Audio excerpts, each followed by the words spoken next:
Why is the French Revolution so famous?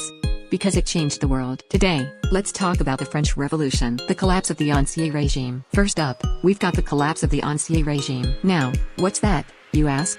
Well, it was basically the absolute monarchy in France, where the king had all the power. But guess what? It wasn't all sunshine and rainbows. There was this pesky thing called inequality thanks to the status system. The king, in this case, Louis XVI, was struggling to keep things stable, and the state's finances were, well, let's just say, in shambles. Add to that the growing dissatisfaction among the peasants and citizens, and you've got a recipe for trouble. Oh, and let's not forget the Enlightenment thinkers, whose ideas were starting to catch fire. So, the collapse of the Ancien regime, my friends, marked the beginning of the French Revolution. Inequality in the caste system. Now, let's talk about the caste system and how it contributed to the revolution. This system was all about creating a rigid divide between the privileged classes, like the nobility and clergy, and the regular folks like you and me. The nobility and clergy? They didn't have to pay taxes, while the rest of us got stuck with the bill. Take the ordinary citizens, often referred to as the third class, for example. They had lower social status and were suffering economically. Can you blame them for getting fed up?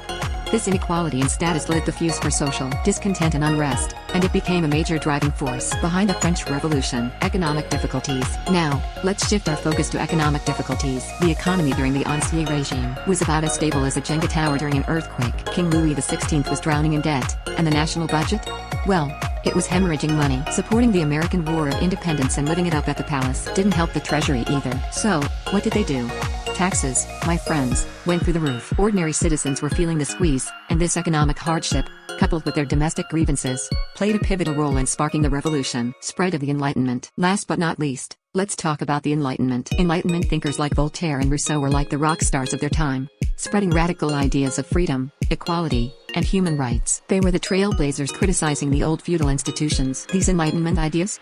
Well, they were making their way into books and pamphlets, raising public awareness and planting the seeds of change. These ideas became the heart and soul of the French Revolution, shaping the formation of a new social order. Course of the French Revolution. 1789 The Bastille Raid. Our journey begins in 1789 with a pivotal moment, the storming of the Bastille. Imagine this: the Bastille, a fortress representing feudalism and all its privileges. Citizens, simmering with discontent, decided they'd had enough. The result?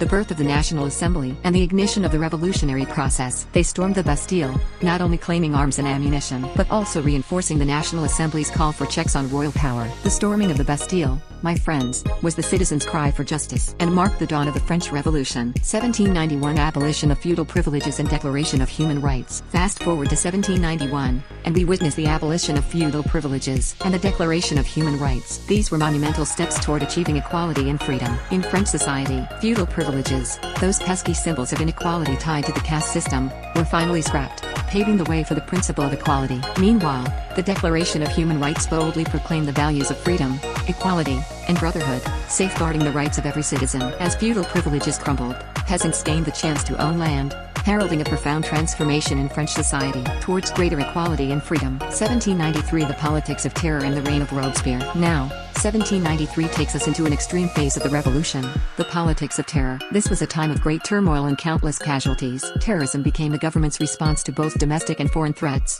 leading to the suppression of counter-revolutionaries and rebels. At the helm of this tumultuous period was Robespierre, the face of terror, overseeing mass executions that shook the very foundations of society. Ordinary citizens found themselves caught up in this web of terror, as the government tried to impose stability through drastic measures, leaving no one untouched. 1799 The Brumaire Coup. Our journey concludes in 1799 with the Brumaire Coup, a turning point that brought an end to the politics of terror and ushered in a new era. Faced with the excessive violence and chaos of the Reign of Terror, a coup d'état was launched, catapulting Napoleon Bonaparte into power. Napoleon, a stabilizing force, set about establishing a fresh order in France. He eventually ascended to the throne as emperor, leaving an indelible mark on both France and the world stage. The Brumaire Coup marked the downfall of the Reign of Terror, the rise of Napoleon, and reshaped the course of France's history in ways we're still feeling today. This video describes the first part of the French Revolution. Please see the second part for the rest of the story. If you enjoyed this video, please subscribe and like this video. History Spectrum.